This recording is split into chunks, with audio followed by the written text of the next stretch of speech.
जिथे जिथे कीर्तन होतं तिथे तिथे भगवंताची हजेरी असते। आता मला तुम्हाला क्वेश्चन करायचं आहे, जर का कीर्तनामध्ये आता तुमचं कापशीमध्ये कीर्तन चाललंय आणि कापशीमध्ये कीर्तन चालल्यावर जर का पंढरीश पांडुरंग परमात्मा येऊन हाजरी लावतोय, मग आता मला सांगा ना, आपल्या जवळच्या जवळ वणीगडाची देवी येत नसेल का? जर पंढरपुराचा मालक जर का कापशीमध्ये येतोय नाशिक जिल्ह्यामध्ये, मग आपल्या नाशिक जिल्ह्याची देवी येत नसेल का? देवी आलेली आहे, आणि जर देवी आली असेल तर अर्ध्या मिनिटासाठी देवीचं स्वागत करूयात आणि मग चिंतनाकडे वळूयात। हे आराधीनबाई तुम्ही कुंकू घ्या, आरस केली बसून घ्या। आराधीनबाई तुम्ही कुंकू घ्या, आरस केली बसून घ्या। आई कळत आली यान मायला कुशाल खेळू द्या, आई कळत आली यान देवीला कुशाल खेळू द्या।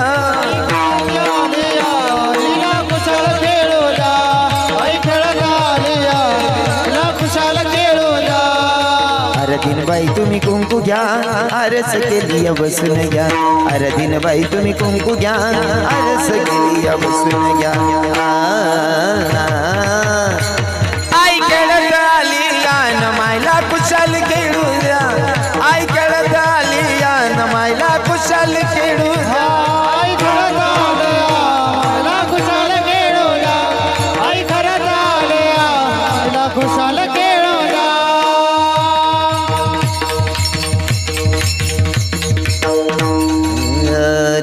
हरी विठ्ठल विठ्ठल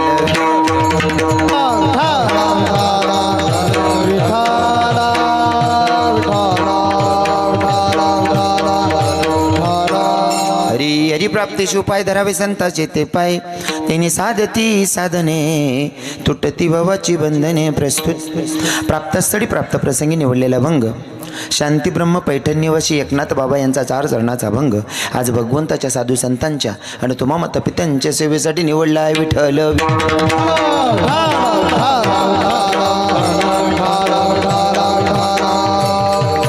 कार्यक्रम किम निमित्ताने तुम्हा सगळ्यांना ज्ञात आहे, तरी पण वक्त्याचं कर्तव्य अनुषंगानं साधू संतांच्या पदस्पर्शाने पुनीतन पावन झालेली आपली कापशी नगरी आणि कापशी नगरीमध्ये कार्यक्रम किम निमित्ताने तर आजचा दिवस म्हणजे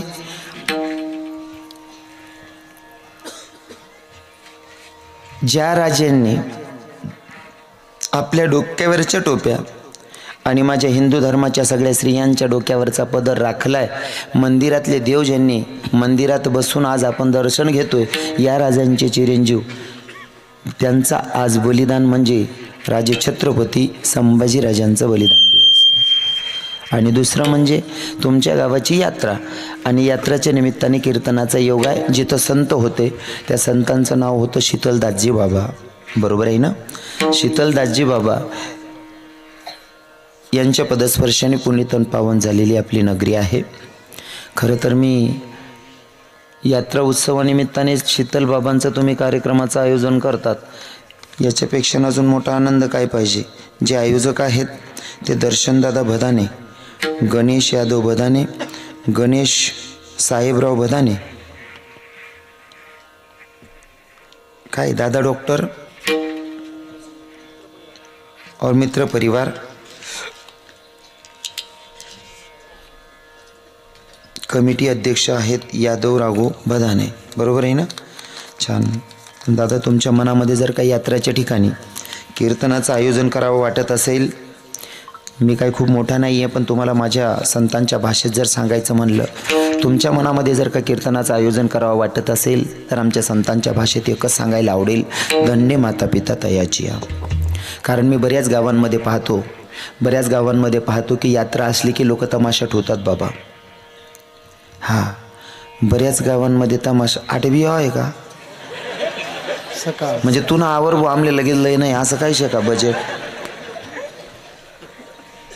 हां, तुम नका बजेट बदलू करा ना, काही का असे ना, पण तुम्ही ठीक आहे, उद्या काय होईल ते काय मला घेणं देणं नाही, पण आजच्या दिवशी तुम्ही लोकांनी कीर्तनाचं आयोजन केलं भैया।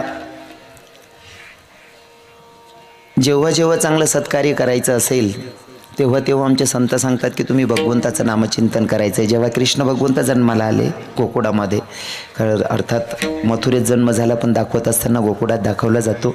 देवाचा जन्म जेव्हा गोकुळात झाला ना, तर गोकुळामध्ये काय केलं माहिती का? गुडिया तोरणे करती कथा गाती गाणी, नाही का? कथा केली, कीर्तन केली, गाणी गायलीत, पण ती देवाची. हो. आणि तुम्ही जर यात्रेच्या निमित्ताने कीर्तनाचं आयोजन करत असाल तर भैया खूप खूप धन्यवाद. खरं तर वातावरण एवढं चेंज झालं आहे बाबा, अक्षय बाबा बरोबर आहे ना? हां अक्षय बाबा, वातावरण एवढं चेंज झालेलं आहे की बाई तमाशाकडे जाणारा समाज आज कीर्तनाकडे वळला आहे. मी इथून 4-5 वर्ष आधी बघायचो की तरुण कीर्तनाला दिसत नव्हते, फक्त म्हातारे बाबा दिसायचे.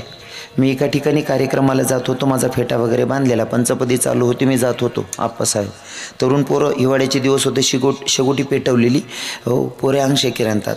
त्यासले म्हणतात चला नार भाऊ कीर्तनले. म्हणे महाराज कीर्तन काय आमना काम शका म्हणतं. मग रे म्हणे तो म्हातारास ना जलसारास म्हणे. ओ भाऊ,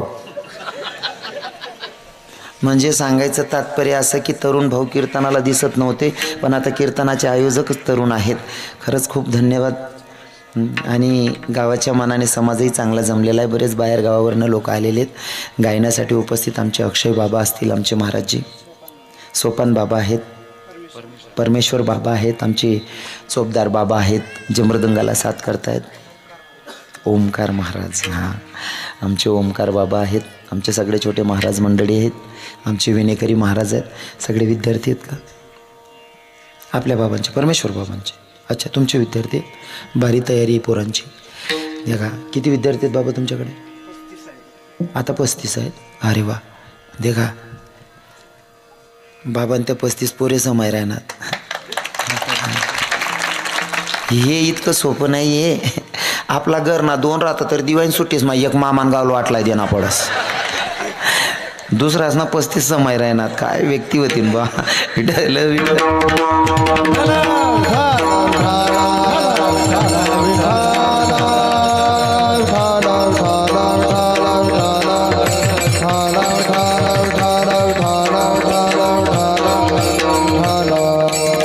धर्म जर टिकून ठेवायचा असेल तर गुरुकुल, वारकरी शिक्षण जरुरी आहे आणि त्याच्यासाठी सगळ्यांनी सपोर्ट केला पाहिजे. असे महाराज मंडळी जेव्हा संस्था चालवतात ना, वाढदिवस मग पार्ट्या देवापेक्षा सरळ संस्थावर जावं, आजनी पंगत आपला करते. हां उदाहरण तर करण्यानं सांगायला पाहिजे. हां बरोबर आहे की नाही? जर धर्म टिकवायचा असेल तर थोडं सहभाग आपण घेतला पाहिजे. हां नुसतं मागे आराय मारता राजे छत्रपती शिवाजी महाराज की, हां तोंड मावी मला डुच्चा रास नालायक बानट सुरूत ना. अरे त्या राजे छत्रपती शिवरायांना लाज वाटत असेल रे. हां काही तर राजे छत्रपती शिवरायांची जयंती काढतात, डीजे लावून नाचतात. नाचू नका असं मी म्हणणार नाही, पण नाचून काय सिद्ध करणार आहेत तुम्ही? अरे नाचण्यापेक्षा काहीतरी वाचून सिद्ध करा. राजे छत्रपती शिवराय करतील विठ्ठल विठ्ठल.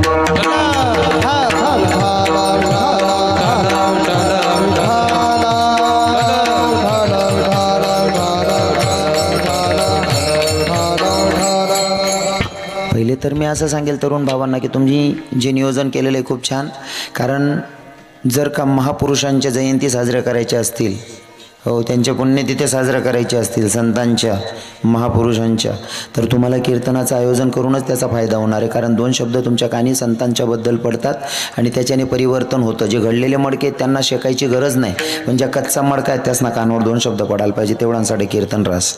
जे माझ्यापेक्षा ज्ञानामानाने मोठे बसलेले आहेत त्या बाबा लोकांना मी काय सांगणार आहे. हो पण गरज आहे काळाची कीर्तनाची आणि चांगली गोष्ट आहे तुम्ही आयोजन करतात. माझ्यासोबत आलेले कीर्तनासाठी उपस्थित आमचे आप्पासाहेब वासगावकर, आमच्या ताईसाहेब आलेले आहेत. माझ्यावर नितांत प्रेम करणारे आमचे तुषार दादासाहेब नांद्रेकर जळगाव जिल्हा, अजून आमचे प्रकाश दादासाहेब आहेत माळवाडीकर, अजून आमचे पृथ्वीराज दादासाहेब आहेत, आमचे 2 यूट्यूब चॅनलचे मालक आणि सगळे भागाभागातून परिसरातून आलेले सगळे श्रोतेगण. सगळ्यांची नावं घेणं काही शक्य होणार नाही. साऊंड सिस्टीमचे मालक, साऊंड सिस्टीम छान आहे, वाजवणारे म्हणणारे महाराज छान आहे. ज्यांचं कोणाचं नाव राहत असेल तर आय एम व्हेरी सॉरी, कारण प्रत्येकाची नावं घेणं शक्य नाही. मी जर नावं घ्यायला गेलो मग माझी एखादा सांगी एखादानं जर सुटी घे शिलघा रे चिकना चिकना न झाला तो. आणि समजा बटासना नावे लेवाल गहू अगो तुम्हीच सांगशात सकाळ मग नेमका रात्री कीर्तनकार होता का बाट होता आमले समजणं नाही भाऊ नुसता नावे वाचे तो आहे की नाही. म्हणून तुमची सगळ्यांची नावं घेतली असं समजा. हो ज्ञानामानाने जे मोठे असतील माझ्यापेक्षा जे ज्ञानामानाने मोठे असतील तशा मोठ्यांच्या पायाला स्पर्श करतो आणि अभंगाकडे वळतो. विठ्ठल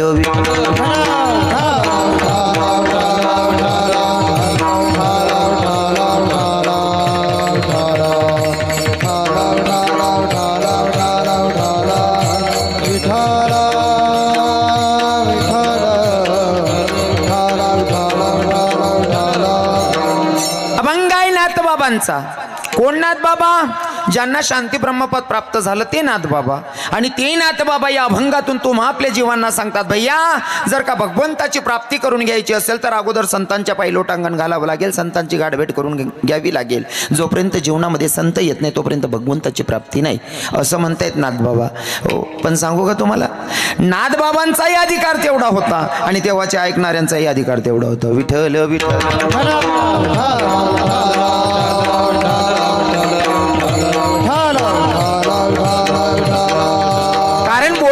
सहज बोलून जातो पण तो आचरणात त्याच्या स्वतःच्या आणतो का हे महत्वाचं आहे. जर माझ्यासारखा साधारण कीर्तनकार येऊन तुम्हाला सांगत असेल मायबापांची सेवा करा मायबापांची सेवा करा याच्यासाठी मायबापांची सेवा करा असं जर मी तुम्हाला म्हणत असेल तर याच्यासाठी मी मायबापांची सेवा करतो का हे महत्वाचं आहे तर परिवर्तन नाहीतर अजिबात नाही. आता काही लोकांनी धरले महाराज मायबापांची सेवा करा आम्हीच तुम्हाला सांगतो मायबापांची सेवा करा आमचेच मायबाप आमच्या जवळ नाही आहेत. परिवर्तन कधी व्हायचं. सप्तामध्ये 8 कीर्तन होतात अक्षय बाबा सप्तामध्ये 8 कीर्तन होतात. 8 कीर्तन म्हणजे काल्याचं कीर्तन धरून 8 कीर्तन होतात. जर जागरचं दिलं तर एकच कीर्तनकार 2 करतो पण कीर्तन होतात 8 कीर्तनकार 8ही कीर्तनकारांमधनं कमीत कमी 5 कीर्तनकार सांगतात मायबापांची सेवा करा. तुम्हाला सांगतो 1,00,000-2 लाख रुपये तुम्ही खर्च करतात त्याच्यामध्ये अजून 10 एक्स्ट्रा टाकायचे 10,000 एक्स्ट्रा टाकायचे 10,000चं पेट्रोल भरायचं गाडीमध्ये डिझेल भरायचं आणि ज्या कीर्तनकार मायबापनं सांगतास ना त्याचा घर जाईन चेक करी यावं. तू तटे पाठ पाड राहता तू कितली बोंब पाड राह ना वास हा बोले तैसा चाले त्याची वंदावी पाऊले बरोबर आहे की नाही.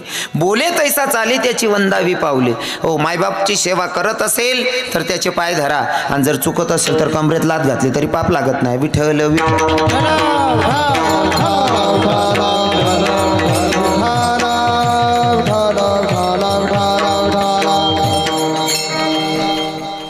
बोलतात तसं केलंय संतांनी. एका ठिकाणी गोड चिंतन आलेलं आहे. हो महाराज एका बाईनं पोराला घेतलं नाथबाबांच्याकडे गेली. नाथबाबांना म्हणते बाबा हे पोरग गोडच खाणं बंद करणं म्हणले. पोरग गोडच खाणं बंद करत नाही. नाथबाबांनी सांगितलं एक काम करा 8 दिवसाच्या नंतर आणा म्हणले. 8 दिवसाच्या नंतर त्या बाईनं पोराचा हात धरला गुरुजींकडे घेऊन गेले नाथबाबांकडे. नाथबाबांना सांगितलं बाबा यो पोरगा गोड खाणं बंद करत नाही. नाथबाबांनी सांगितलं काय हरकत नाही बेटा आजच्या नंतर गोड खाऊ नकोस. काय रे भाऊ चालणार रे कोण इकरील नाही गेले रे सौदा तुम ना अंगे का रे.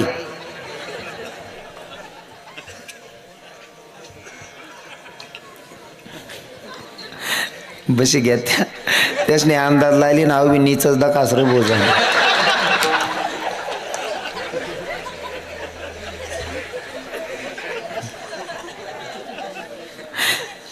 काय माहिती आहे का हा परिसर माझा माहेर घर सारखा झालाय आप्पासाहेब म्हणून जरा उघडं बोलतो. माया हो तुमच्या पाया पडतो. आजचा कीर्तनकार म्हणून ऐकू नका तुमचा भाऊ आहे तुमचा मुलगा आहे असं समजून ऐका. लेकरांना घरून कीर्तनाला आणत जा. कीर्तनाला बसायची त्यांना सवय लावा. कारण आपण उलटं काय करून दिलं माहिती आहे का 7-8 महिन्याचं पोरगं राहतं तेव्हापासून त्याच्या हातात मोबाईल देतात. हां मग त्याला मोबाईलची सवय होऊन जाते. काही लेकरं आहे ना हो माया तर दिवस गेल्यापासून टी व्ही बघत बसतात. टी व्ही बघायची सवय झाली तुमच्या गर्भात ती सवय होते त्या लेकराला. हां मग तो बी मोठा होय ना का ते टी व्हीच दकस मोबाईलच देखस नेमकं उलटवस. मग तुम्ही त्याला टी व्ही आणि मोबाईल देखान सवय पाठ देतस ना. माफ कर जातं बहिणीसून थोडं बोलणं जड आहे म्हणा. हां बट पहिले बटास पाय पडीन माफी मागस मी कारण माले ना उभाटी नाकलान सवयशी गागर पडत नाही तो म्हणा चित लागत नाही. हां हां बटा बहिणीस ना बटा मायास ना पाय पडस. तुम्ही पोरसले ना या टी व्ही मोबाईलपासून थोडं दूर ठेवत जा, प्रमाण ठेवा. त्यासले ना काहीतरी सांगतास ना गाता बिता वाचायला लावत जा, नाही ते तुम्ही वाचत जा त्यासले आय काढत जा. तुम्ही त्यासले टी व्ही देखान सवय पाड देतच त्या टी व्ही दका दका मग टी व्ही मग काय बडत चांगलं मटेरियल रास का बाबा. बाकी नाही इथल्या गंद्या जाहिराती येतीस ना अर्ध्याला कपडासवर. हो त्यासले तेव्हा गंद्या पडक जाहिराती दकान सवय पडी जास, उघड्या नागड्या जाहिराती दकान सवय पडी जास. त्यासले असा जाक्याल जुक्याल बाबा पट्टत नाही. चालू कीर्तन मग उठीन गर्निंग जावल करतायच त्या म्हणशील त्यासले सवय पाडा बहिणी सोन. हे विठ्ठल विठ्ठल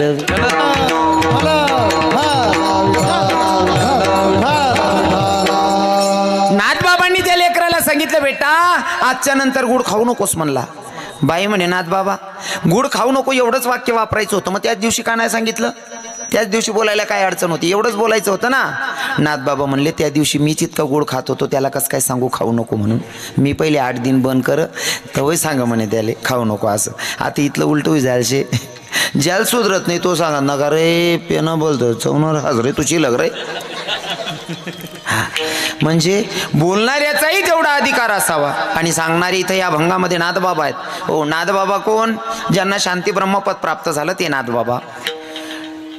शांती ब्रह्मपद प्राप्त झालं जेव्हा हे पद शांती ब्रह्मपद असेल. आता जे पद निघालेत मला त्याच्यावर बोलायचं नाहीये. आता जे जे पद निघालेत ते कुठेही भेटतात महाराज, कुठेही. म्हणजे गर्भलाईश निविधी जात असलो की पद अगोदर काशीला भेटायचे. नाथबाबांना काशीला ते पद भेटलं होतं. विठ्ठल विठ्ठल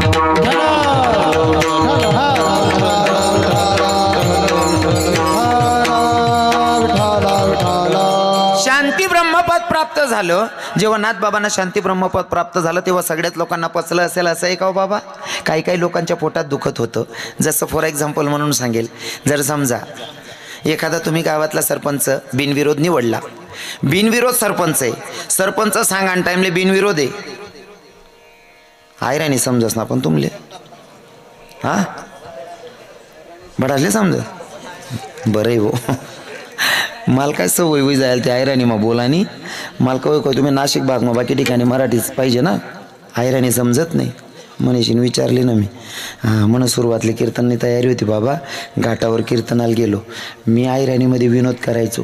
कीर्तन संपलं 4-5 म्हातारे बाबा येऊन बसले. म्हणे बाबा म्हणतं काय कीर्तन बिर्तन अभंग भारी सोडा म्हणे. म्हणतं मग मध्ये मध्ये कोणची भाषा बोलत होते आम्हाला काही कळं ना. मला तवय समज ना आपला माल तर नाही खपस रवो म्हणतं. मग मी तवयच ना आता स्टोपला फिराय राहिनो वय ना धंदा. मग काय गले गले फिरा ना. आणि म्हणे अंदाज असा लायला ना डोरे 8-10 राहणार मग गली गली का फिरा ना भाऊ. विचारून घेतलेलं बरं. आणि भाषा कळली तर बोलण्याला अर्थ आहे आप्पासाहेब. नाहीतर मी बोलेल तुम्हाला कळले नाही तर काय फायदा आहे. 12 कोस गेल्याच्या नंतर भाषा पद्धत प्रथा चेंज होतात. आता आयराणी कुठपर्यंत चालते. नाशिकमध्ये ना कमीत कमी 70-80% मराठीच आपलं आयराणी चालते. 20% मराठीमध्ये. पण मी जर मराठीत आलो असेल तर मराठी भागात आलो असेल तर म्हणून मी विचारून घेतलं. कारण एका ठिकाणी कार्यक्रमाला गेलो. अजिबात टेन्शन लेवा नाही बरं.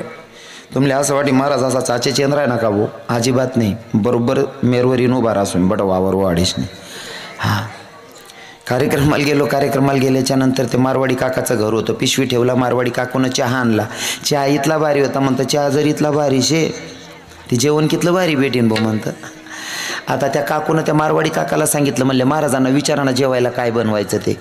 तो काकाने मारवाडी भाषा मग विचारा म्हणे. महाराज म्हणतं काय म्हणे सोगरो खावा नाही का फलको. मला सोगरो बी समजेन आणि फलको बी समजेन. हां मी म्हणतो आई फलको जरा हलकटशे मी सोगरो सांग दे ना. रातले जेवणले बसनो तो भाऊ ताजा ताजा डाळ भात खायन मला बाशी भाकरी ना काला ठी दिना. मी नाही म्हणून सोगरोन काकू करे आग्रो म्हणतो उचल ओ माय.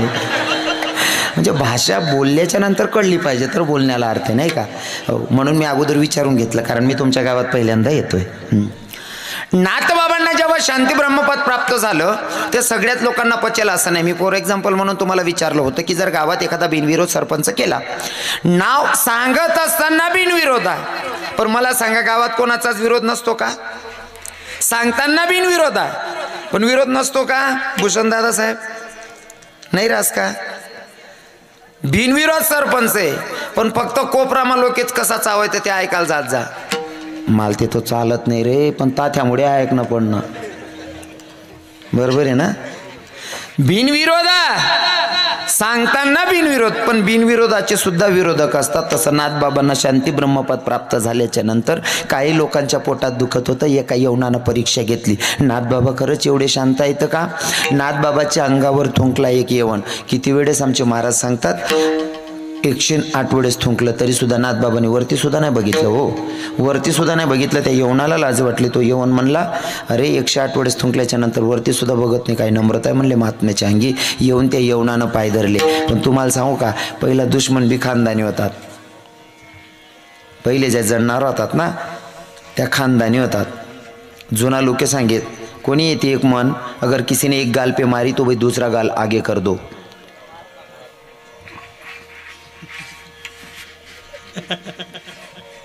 कोणी बरोबर बोलतोय दादा, कशाला घाबरतो? महात्मा गांधींनी सांगितलंय, जर कोणी एक गालात मारली का दुसरा गाल पुढे करा. पहिले लोक इतला समजदार होतात, मारी बस ना आणि दुसरा गाल जर पुढे करणार तो समोरला लाज वाटे, शिलगाव आपला काही काय वेई. हो, इथला आते ना एक गाल मा मारीन दुसरं पुढे करा ना, 2-3 आण बट्टी आते काय राही ना, नाही ते मर्यादा. हो, पहिला मान आते काही लोक असे असतात. आप्पासाहेब, मी माझं जीवन जगत असताना बरं का बाबा, बाबांच्याकडे झालेला माझा कार्यक्रम, काही लोकांची मानसिकता अशी असते, एखाद्याकडे आपली चूक झाली ना बाबा, अक्षय बाबा, आपण जाऊन माफी मागायची. पण माफीसुद्धा अशा व्यक्तीकडे मागायची की माफी मागितल्याच्या नंतर त्याला लाज वाटली पाहिजे. काही लोक असे, तुम्ही गेलात ना सांगितलं काका माझ्याकडनं चुकलं हो, तुमचा पोरगा सारखा आहे, द्या ना माफ करून, तर त्या माणसाला वाटेल की एवढा मोठा कीर्तनकार पाया पडून माफी मागतोय, शिलगो जाऊ दे तिकडे. नाही हो बाबा, नका माफी मागा. आई वय न उदाहरण करण ना व्यक्ती. काही इथला बानट सुरूत ना राहतच ना, आपण जाईन सांगू ना, हाप्पा मागाय चूक आहे की माफ कर द्या, लगेच फोन ला दखरे डाय पाय पडाला पाय शिल काय देरतून पायले राखेल टाकी चेटाडे. माफी मागत असताना पण चांगल्याकडे पहिला दुश्मन बी खानदानी होतात, आता पुरा वाले आहेतच. हो, नाथबाबांनी मतलब त्या यवनाला सुद्धा प्रसाद देऊन मुक्त प्रसाद देवने मुक्त केला, प्रसाद देवने मुक्त केला, प्रसाद देवने मुक्त केला, प्रसाद देवने मुक्त केला. यवनावरी थुंकला, प्रसाद देवने मुक्त केला, प्रसाद देवने मुक्त केला, प्रसाद देवने